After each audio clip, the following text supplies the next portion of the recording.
ఇప్పుడు ఈ ఇన్నింగ్స్లో మీకు మీ ఎక్స్పీరియన్సెస్ ఏంటండి? ఎక్స్పీరియన్స్ అంటే కొత్తగా ఏమీ లేదు. అదే ఇండస్ట్రీ, అదే అంటే మనుషులు మారారంతే.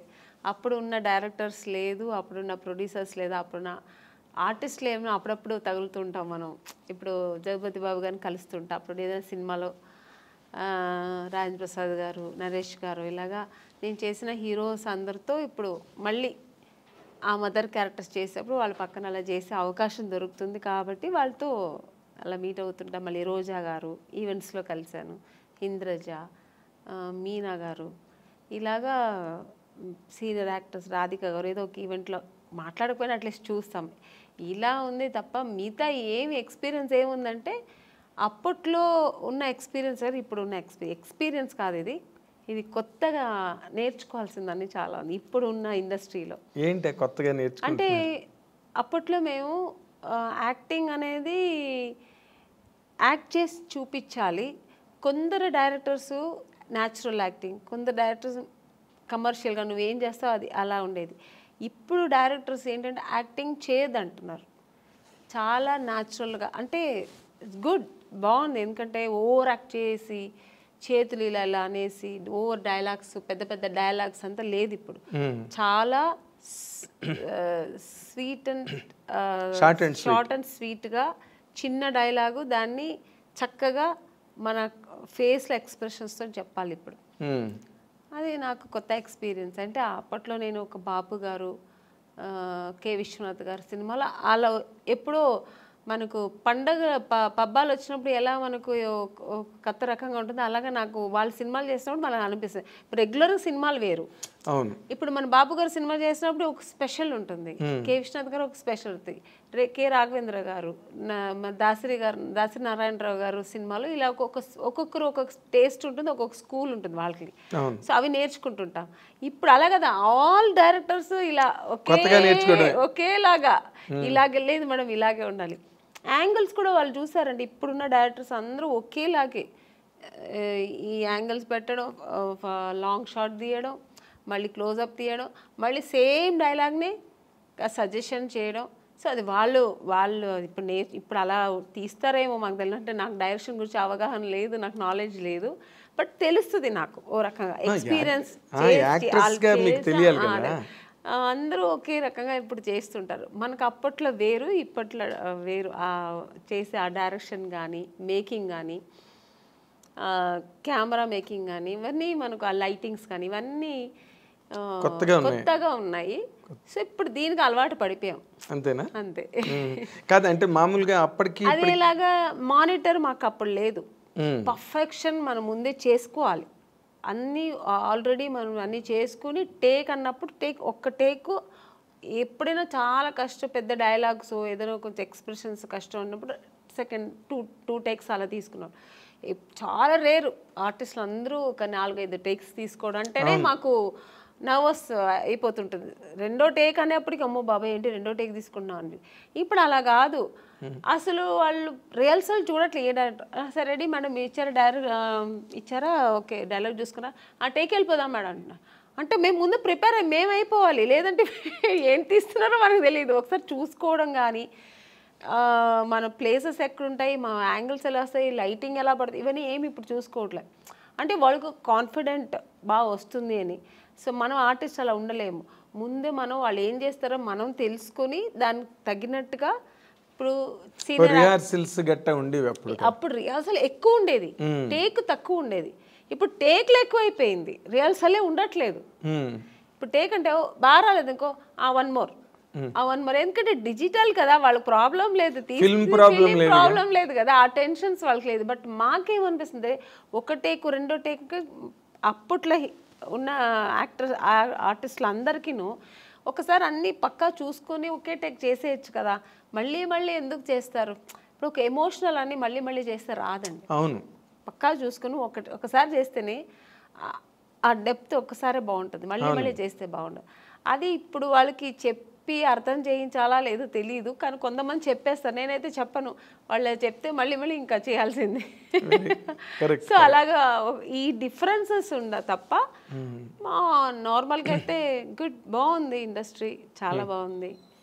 అప్పటికంటే ఇప్పుడు బాగా ఆర్టిస్టులకి రెమ్యునేషన్ కానీ వాళ్ళకి అన్నీ ఏమంటారు, అప్పుడు క్యారవాన్ ఉండేది కాదు, రెడీ అనే మార్నింగ్ 7 o'clock అంటే ఇంకెవరు పిలవాల్సిన అవసరం లేదు, మేము అందరూ ఆన్ ది స్పాట్లో ఉండాల్సిందే. ఇప్పుడు అలా కాదు, పిలిస్తేనే వస్తున్నారు ఆర్టిస్టులు, క్యారవాన్లో కూర్చుంటున్నారు, పిలవని వెళ్దాం ఎందుకు, ఇప్పుడు ముందే వెళ్ళి అక్కడ వెళ్ళి స్పాట్లో కూర్చో, ఇప్పుడు అలా అలా అయింది ఇండస్ట్రీ. ఆ స్టైల్ అని కాదు, అంతే, అది ఇప్పుడు ఉన్న జనరేషన్ ట్రెండ్. ఎవరికి పర్వాలే, ఆర్టిస్ట్ పిలిస్తే వస్తారు, ఎందుకు వాళ్ళే చెప్తారు. కూర్చొని ఉంటే మేడం మీరు వెళ్ళి క్యారవాన్లో కూర్చోండి మేడం మేము పిలుస్తామంటారు, వాళ్ళే అంటారు. అలాంటప్పుడు మనం ఏమి చేయలేము. మీకు ఒక రకంగా అది కంఫర్టే కదా? కంఫర్ట్, చాలా కంఫర్ట్. ఇప్పుడు అంటే నాకు ఎలా అంటే కంఫర్ట్ అంటే, ఇప్పుడు మనం చేస్తుంటే ఇంకో ఆర్టిస్ట్ చేస్తుంటే వాళ్ళు ఎలా చేస్తారో మేము అప్పుడు అబ్జర్వ్ చేసేవాళ్ళం. ఇప్పుడు మనది అయిపోయింది వెళ్ళి కూర్చుంటే ఇక్కడ ఏం జరుగుతుంది, నెక్స్ట్ సీన్ ఏమవుతుంది, ఇవన్నీ మనకు తెలియట్లేదు. అప్పట్లో అలా కాదు, మేము అందరూ స్పాట్లో ఉంటే, ఇప్పుడు అప్పట్లో ఇప్పుడు శారద గారు ఉన్నారు, చేస్తుంటే ఆవిడ ఎక్స్ప్రెషన్స్ చూసేవాళ్ళం మేము. సో ఎక్స్పీరియన్స్ అయ్యేది, కాసేపు కూర్చొని మాట్లాడితే వాళ్ళ ఎక్స్పీరియన్స్ మనతో చెప్పుకునేవాళ్ళు. నాగేశ్వరరావు గారితో అంతా కూర్చుంటే అసలు ఆ స్పాట్ నుంచి లేచి వెళ్ళేవాళ్ళం కాదు, వాళ్ళ ఎక్స్పీరియన్స్ అంతా చెప్పేవాళ్ళు అనమాట. సో అది మాకు చాలా నేర్చుకోవడానికి, మనకు ఆ టైమింగ్స్ బాగుండేది, అది ఒక స్కూల్ లాగా ఉండేది, ఒక ఫ్యామిలీ లాగా ఉండేవాళ్ళు. సో అవంతా ఇప్పుడు లేదు, దాని గురించి ఎవరు టెన్షన్ కూడా అవ్వట్లేదు, పెద్ద సీరియస్గా తీసుకోవట్లేదు. వచ్చాం మా పని మనం చేసుకుని వెళ్ళిపోతుంటాం అన్నట్టు. సో ఇప్పుడు మేము కూడా దానికి అలవాటు, కొంచెం కాదు మామూలుగానే అలవాటు అయిపోయింది. కానీ విచిత్రంగా అనిపిస్తుంది కదా. ఎప్పుడైనా మన సీనియర్ ఆర్టిస్టులు అంతా దొరికినప్పుడు కూర్చొని మాకు అలవాటు కాబట్టి అలా మాట్లాడతాం. ఇంకా కొత్త వాళ్ళతో మనకు పని ఉండదు, వాళ్ళు అలాగే ఉంటారు రిజర్వ్డ్గా, ఇంకా వాళ్ళ పనులు చేస్తే మనం ఆ పని చేస్తాం. అంటే వాళ్ళ జనరేషన్ వాళ్ళతో కలిసి మెలిసి బాగుంటారు. ఇంకా మనం దాన్ని ఫీల్ అవ్వకూడదు, ఏమీ లేదు, సరే అంతే. ఇంకా ఇప్పుడు ఇంకోటి వచ్చింది సార్, ఫోన్స్. ఎవరు లేకపోతే ఫోన్లో కూర్చుంటారు, ఇంకా అదే వాళ్ళ ఫ్రెండ్ వాళ్ళ మమ్మీ డాడీ అన్నీ అదే, ఇంకా షార్ట్ అయిపోతే ఇంక ఫోన్లో కూర్చుంటారు. ఇక్కడ ఏం జరుగుతున్నదో ఏం తెలియదు. అక్కడ షార్ట్ అయిపోయి ఇంకా వాళ్ళు ఎలా చేస్తున్నారు అవన్నీ ఫోన్లో కూర్చుంటారు.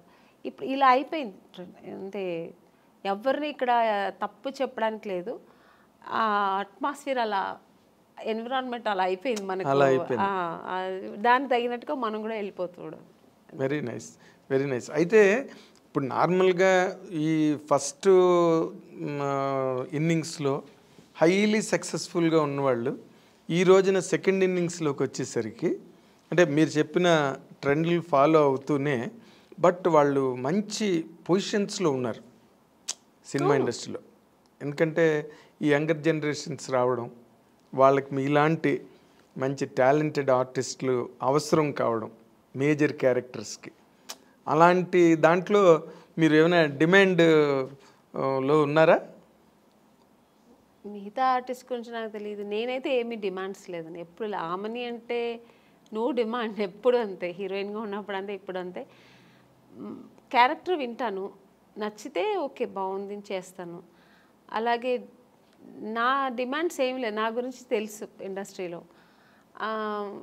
వాళ్ళు నేను అడగకముందే ఒక సీనియర్ ఆర్టిస్ట్ అని ఆ రెస్పెక్ట్ అందరికీ ఉంది ఇప్పటికీ. ఆ రెస్పెక్ట్ నాకు ఇస్తారు. డిమాండ్స్ నేను చేయాల్సిన అవసరం, వాళ్ళే నాకు మీ డిమాండ్ వాళ్ళే దృష్టిలో పెట్టుకొని నాకు చేయాల్సింది, నాకు ఇవ్వాల్సింది, ఏం చేయాలో నా ఒక స్పాట్కి వస్తే మాకు ఆర్టిస్ట్కి ఏం చేయాలి, వాళ్ళకి వాళ్ళకి ఎలా అనుకూలం చేసి ఇవ్వాలి, వాళ్ళకి అన్ని కంఫర్ట్స్ ఇవ్వాలి అని ఇస్తున్నారు. సో అందుకని అది టెన్షన్ లేదు మాకు. అంటే దాని గురించి ఆలోచించాల్సిన అవసరం లేదు, డిమాండ్ చేయాల్సిన అవసరం కూడా లేదు. ఎందుకంటే వాళ్ళకి తెలుసు, సో వీళ్ళు ఇంత జర్నీ చేసి వచ్చారు, ఇంత పెద్ద ఆర్టిస్ట్ అని. నేననే కాదు, ఇప్పుడు పెద్ద పెద్ద ఆర్టిస్ట్ ఎవరైనా సీనియర్ ఆర్టిస్ట్ వాళ్ళందరికీ ఇప్పుడున్న వాళ్ళు ప్రొడ్యూసర్స్ కానీ డైరెక్టర్స్ కానీ ఈవెన్ టెక్నీషియన్స్ కానీ అందరూ ఆ రెస్పెక్ట్ ఇస్తున్నారు, కంఫర్ట్స్ ఇస్తున్నారు. అది మనం లేదని చెప్తే బాగుండదు. అవును, కరెక్ట్.